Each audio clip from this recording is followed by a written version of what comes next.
باندې کې هلې ټولو لر و بر افغانانو پښتنو خویندو ورونو نننۍ ویډیو زما خاص په پاکستان کې یا په ښکته وطن کې چې کوم د حقاني مدرسه ده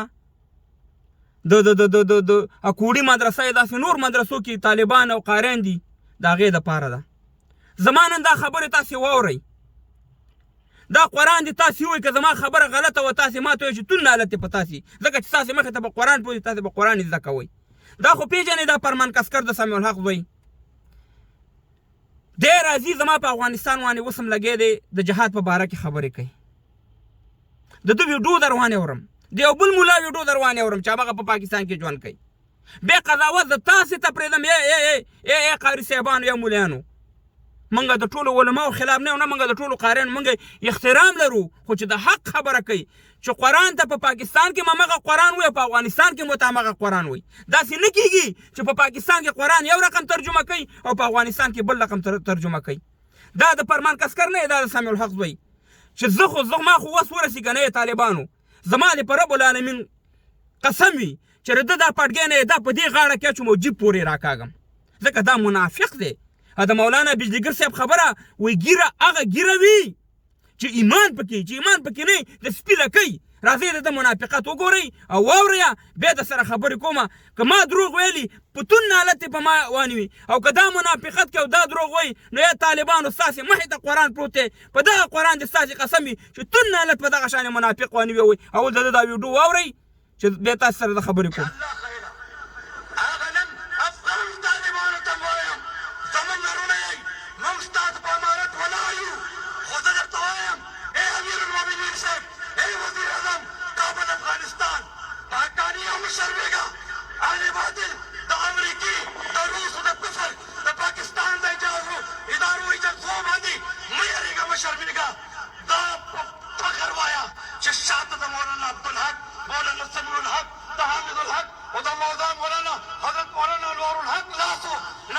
ولې کته زه در باندې نوره ویډیو اورم یعنې د دې مطلب دا چې د طالبانو ټول جهاد یې واغستو ځان ته یې په خپل نوم کوو د ده پلار به هم داسې خبرې کولې نو اوس به په طالبانو باندې دا خلک شکونه نه کوي. تاسو خپله طالبان سوال لاندې راولئ چې یاره طالبانو د پاکستان او د حقاني د مدرسې په خوښه باندې جهاد کړی په افغانستان کې نو دغه طالبانو ته چې دا بعضې افغانان راځي بدې ردې ورته وایي خو ستا دغه شانې منافقینو په وجه باندې که نه دا نورې خبرې مه اورئ.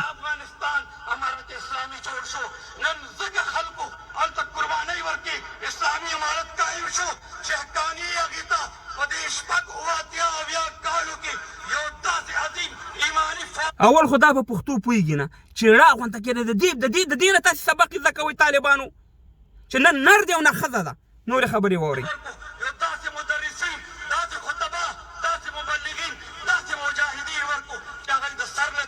پښتون سم نه پوهېږي.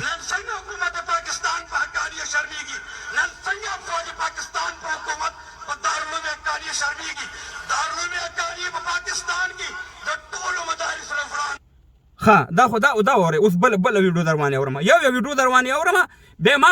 غلطي خبرې کړي په ما باندې نالت وي پروانه کې زه حق سره دا د مولا د خواهش طالبانو ته وي چې اخره پورې به د خپلې خاورې حفاظت کوي د پاکستان د دفاع جنگ په افغانستان کې کوي چې د امریکا پاکستان ته رانشي. पाकिस्तान और रूस ये दोनों ममालिक मिलकर फौजी मशकें कर रहे थे. واورېده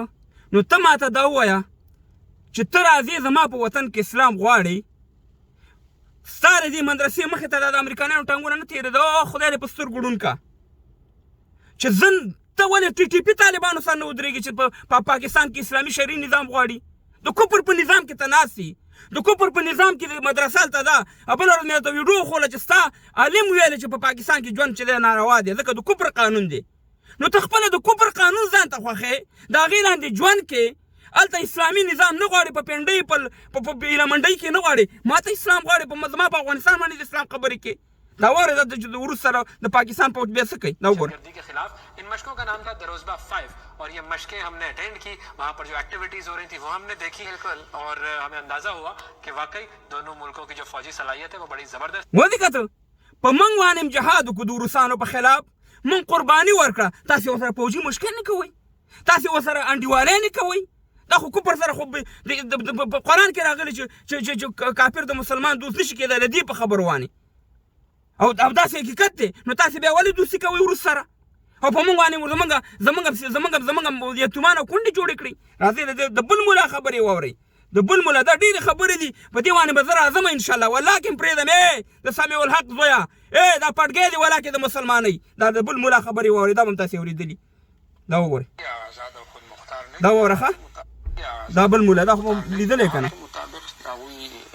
ها دای څه وایي اوس فیصلې بدلېږي او مولانا صاحب افغانستان کې هم که پوزیشن نن سبا وګورئ کاروبار نشته معیشت یې تب شوی دی او د اوسه پورې په میډیا دا تاثر راځي چې یاره امریکا شکست خورده شوه او افغانستان نه ووته خو بل طرف ته ګورو نو د طالبانو قیادت هم امریکې ته په بار بار اپیل کوي چې یاره څه اشارې داسې ورکوي چې مونږ تسلیم کوي زموږ سره روزګار زموږ سره فنډونه دا څه پوزیشن جوړ دی د افغانستان دې کې خو زموږ اسانه او سیده ساده خبره دا ده چې په افغانستان کې یو انقلاب نه دی راغلی او اشرف غني چې و دا د امریکې نماینده حکمران هغه لرې کو بل نماینده حکمران یې هغې ته ورکړو خو دا آزاد او خود مختاره ملک هم نه دی آزاد او خود مختاره حکومت هم نه دی نو لہذا زموږ سوچ او فکر دا دی چې په دې حالت کې د طالبانو دپاره موږ دواګو یو نو د حالاتو تجزیه داسې نه ده لکه څنګه چې هغوی کوي د حالاتو تجزیه تاسو څخه ده چې کوم طالبان چې د امارت اسلامي خبره کوي نو که د امریکې سره په سمجوته باندې طالبان راغلي نو دا د په افغانستان کې امارت اسلامي ممکنه ده کوم دقه شان د پاکستان په شانتې یو ماحول به ډیولپ کېږي سیده ساده خبره دا ده چې داسې ماحول به وي چې ملک به د اسلام وي ناره به د اسلام وي عین به د اسلام وي عمل به نه وي څنګه چې زموږ په پاکستان کې معاملې چلېږي یا بد نظر اسلامي 1983 آیین چې دی دا د مکمل اسلامي نظام ډانچه تشکیل کوي مولانا صاحب د ټایم راکولو ډېر ډېر شکریه واورېده اوس تاسې قضاوت وکئ چې یو مولای سره هم خبرې کوي بل مولای سره هم خبرې کوي او ستاسې همدغه قرآن مخې ته پروت دی تاسې وایئ چې افغانستان آزاد ملک دی که پاکستان آزاد ملک دی افغانستان کې د کفري قانون دی که په پاکستان کې کفري قانون دی د پاکستان فیصلې سره کم کېږي د قضا د افغانستان سره کم کېږي نو دغې د وجې ستاسې د وجې موږ ته ستاسې د مولایانو د وجې همدغه اور تاسې موږ ته لګولی و د خدای په قهر ککړ شوی د سمیع الحق زویه او بوړه چې ته راځې زما په افغانستان کې د افغانستان د پاکستان د ازادۍ جنګ به تاسې د پاکستان دغه جنګ به تاسې په افغانستان کې کوئ ولې موږ ټیکه اخیستي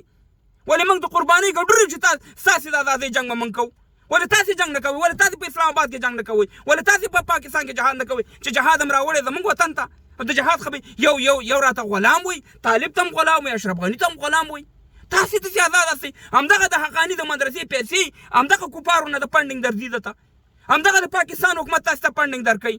د دې معلومات که دې طالبان وکړو ولاکې دلته سبق ووایي خو تاسې غولولي دي که نه دغه ټولو د کفارو نه دا پیسې د پاکستان مدرسو ته درځي په الله سپارم دا ویډیو مخکې شیر کړئ او د دغه شانې منافقینو په مقابل کې به انشاءالله موږ بیا راځو بیا به راځو د وطن اواز به اوچتئ افغانان ورونو هر څه چې ورته وایي دې رزیلانو ته یې ویوئ ځکه چې دا نه مسلمانان دي نه انسانان دي د دې بالکل زموږ په وطن باندې ډنو خوږېږي زموږ په ماشومانو په کونډو یتیمانو باندې دا د بدترین دشمنان دي د اسلام او زمونږ